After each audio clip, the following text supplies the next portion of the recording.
Hi everyone, welcome back to my channel. For those of you who are new here, my name is Michelle. I'm 31 years old. I live in Toronto, Canada, and I have been living with type 1 diabetes for over 18 years, and this is a diabetes lifestyle channel. I am so excited to be back on YouTube. It's been a while because I just had a baby and I'm a mom now, which is just wild to think about. The baby is sleeping very well right now, so I decided to take this chance, turn on my camera, say hi, give you a little update, and I also wanted to film a quick sit down and chat video talking about my labor and delivery experience with type 1 diabetes. So just as an update, my daughter Eden is now 5 weeks old. She is just the sweetest little baby. We love her so much and she brings us so much joy. Being new parents is definitely a roller coaster. Every day is a new adventure and we're learning every day. It's been overwhelming and exhausting, but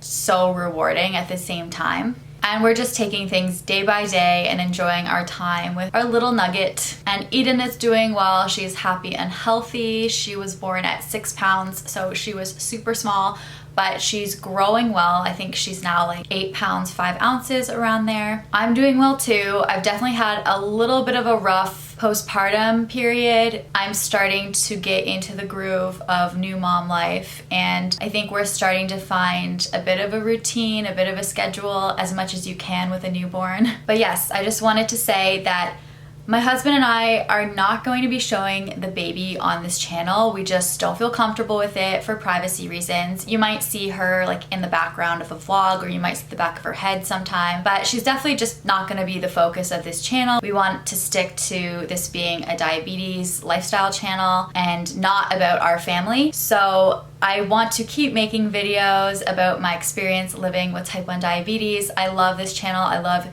the community. I love all of you. I still have a lot to share, especially since I just went through pregnancy, labor and delivery, and now being a new mom with type 1 diabetes. I feel like there's a lot to talk about. So let me know down below what kind of videos you're interested in seeing. But today is all about labor and delivery. So I wanna split this video into 3 parts. So the first part is going to be what I did to prepare for labor and delivery. The second is going to be just my labor and delivery experience, diabetes aside. And then the third part is going to be specifically my blood sugars and managing type 1 diabetes throughout labor and delivery, because I feel like that's a story on its own. So let's get started. How did I prepare for labor and delivery with type 1 diabetes? So the first thing I did was I made sure that I changed both of my sites, so my insulin pump site and my Dexcom site, the day before going in to be induced, just so that both of those were nice and fresh and working well. I did my insulin pump site on my upper left arm, and I did my Dexcom site on my inner left arm. I had them both on the same side for a couple reasons. Reason number one is I like to have my sites on the same side as where I wear my insulin pump. So let's say if I have my Dexcom on my left side, I want to have my insulin pump on my left side, because then it doesn't lose signal. Another reason is because I had to have an arm free for blood pressure monitoring, and also I had an IV in here. So I had my right arm free for those 2 things during labor and delivery. So that's a tip, keep one arm free. Another thing I made sure to do was to bring all of my medical forms. So I had a bunch of paperwork from my endocrinologist's office about wearing my insulin pump during labor and delivery, and my instructions, as well as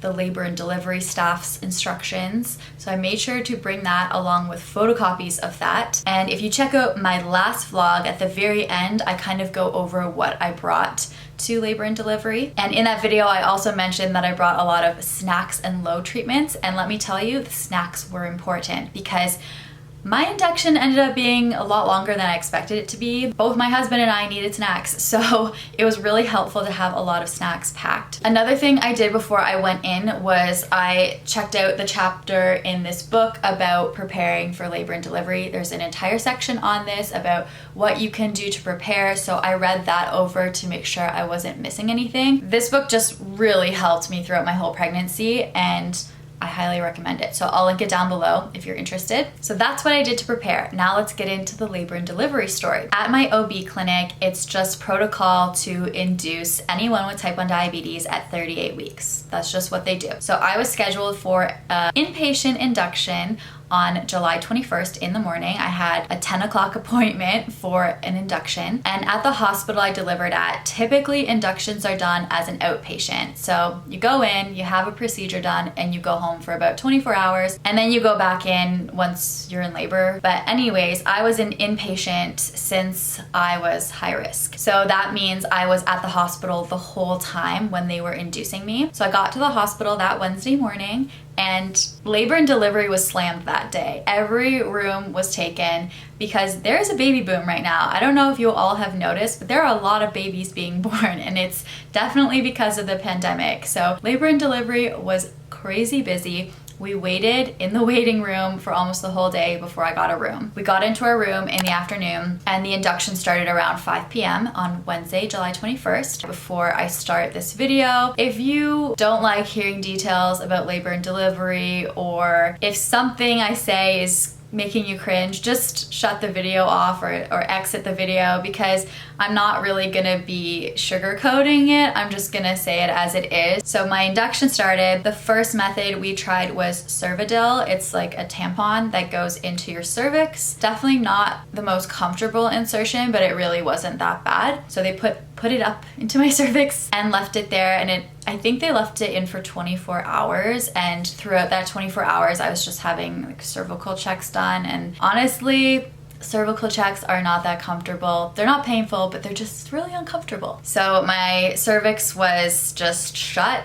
It was not ready. My body was not at all ready to go into labor. So after 24 hours, they removed the Cervidil and they checked, and I was 1 centimeter dilated. Really not in labor at all. And it was really disappointing because I was ready to get the show on the road. So then they tried the second induction method, which was a prostaglandin gel that they inserted onto my cervix, and they left that for quite a few hours. So that was done the afternoon on Thursday, July 22nd, and then later that night at 8 p.m. they checked, and I was still just 1 centimeter dilated, so the prostaglandin gel didn't do anything. So they said, okay, let's do another gel. And I was feeling, I don't know, just really disheartened that nothing was working. At that point I was thinking, all right, I'm gonna be getting a C-section. This induction's not working. So they did another gel at 8 p.m. on the Thursday. At midnight I was having contractions. They were like intense period cramps to the point where I was having to breathe through them. I was also getting more and more uncomfortable with every cervical check I had done. So I thought, you know what, let's get the epidural. That way I can prevent pain from the really bad contractions that are to come, and also I won't feel the cervical checks anymore. So I had the epidural. It was great. And honestly, I got that epidural at the perfect time, because right after I got it, the labor and delivery nurse on the monitor said I was getting really strong contractions. So that was around midnight when I got that, and then they checked me again at 2 a.m. and I was 4 centimeters dilated. So something was happening. I was in active labor. I was so excited. They broke my water. They started me on Pitocin to get the labor going, and I was able to have a nice sleep because I was on the epidural and I was nice and relaxed. Then that morning at 8:30 they came in. They were saying, oh, like, you'll probably be ready to deliver tonight. You can have a nice dinner after, because once you get the epidural you can't really eat. I mean, I could always sip on juice if I went low, but I couldn't have a meal. So they were kind of trying to encourage me by telling me I could have a nice dinner that night. They checked my cervix that morning and I was 10 centimeters dilated already. Honestly, it went so fast from when they broke my water to when I was ready to push. And I pushed before breakfast. I did not expect that to happen, and neither did any of the staff in labor and delivery, but it happened. Half an hour of pushing honestly was not too bad because I had the epidural. She came out perfectly healthy. It was definitely a smooth labor and delivery. If anything, I would say the worst part of it was just the whole induction process, because it took so long. It was a really smooth process overall, and I'm really happy with how everything went, and I'm so happy that she got here safe and sound. Now let's talk about the diabetes part. I want to say that I was so nervous for dealing with type 1 diabetes while in labor, and I'm so happy with how it turned out, because honestly it was the last thing on my mind. It was just kind of something in the background. I really didn't think about it much, and it wasn't that hard to manage while in labor. because when you're in labor, first of all, you don't really feel like eating much. Second of all, you can't eat once you get the epidural. So it's really just your basal insulin working. You don't have food in your system. You don't have extra insulin on board from bolus insulin. If my blood sugar was going up a bit, I could give just a little bit of insulin to nudge it down. If my blood sugar was dropping, I could take a little sip of juice to nudge it up. Overall, it really wasn't an issue. Now, when I was being induced, I was super careful about what I ate because I didn't want any crazy blood sugar fluctuations.